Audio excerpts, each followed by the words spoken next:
Packing is a privilege, and packing is a process. No two people pack the same, and with two people living inside of me as a Gemini, it can look a little chaotic. I know, it's a mess, but a doctor named Tommy once said, open heart surgery looks like murder if you judge it halfway through. When packing clothes, I only bring individual pieces that will go into a complete outfit. I eliminate anything that doesn't. This can be sad, as I know my tiny little denim top would love a trip to the tropics with me.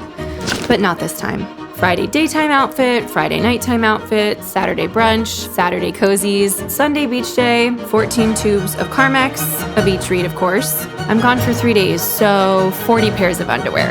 I have my bust of Beethoven, a jacket that goes with everything. That's not even mine. Ooh. I don't have anyone to carry my bags for me, so packing a light carry-on is essential. Eye mask, posture strap, laptop, snacks. Come here, Pinky. Time to get in the bag.